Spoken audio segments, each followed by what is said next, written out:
Oggi rischiamo venerdì prossimo di andare a sbattere perché la dimensione del problema è tale per cui il problema non è più chi paga i tamponi e la nostra posizione, la sapete. Il problema è chi farà centinaia di migliaia di tamponi al giorno. Questo il nodo da sciogliere per la CGIL regionale quando mancano 4 giorni all'entrata in vigore dell'obbligo esteso di Green Pass. Di un rischio concreto di caos, tra l'altro, aveva parlato poco meno di una settimana fa lo stesso presidente del Veneto Zaia. La questione per il leader Ferrari sta tutta nei numeri.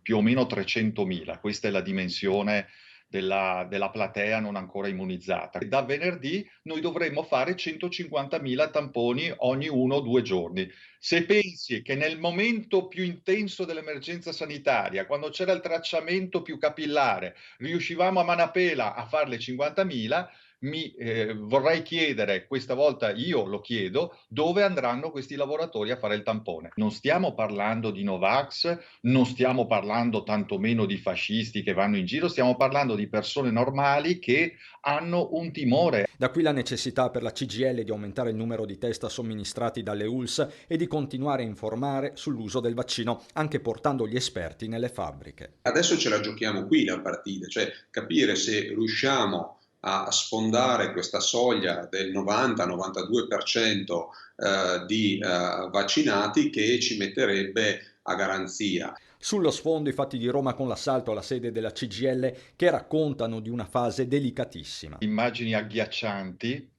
e che ci portavano indietro di un secolo. Ho pensato all'inizio degli anni '20 e all'origine dell'avanzata fascista. Una ferita per la democrazia che l'abbraccio avvenuto in giornata tra il premier Draghi e il segretario Landini ha cercato di ricucire. Certo, si apre una settimana fatta di interrogativi, con il sindacato autonomo della fisica che ha proclamato in tutti i settori, dalla scuola ai trasporti, 5 giorni di sciopero a oltranza dal 15 al 20 ottobre contro l'obbligo di Green Pass definito discriminatorio. La commissione governativa di garanzia ne ha già chiesto la revoca.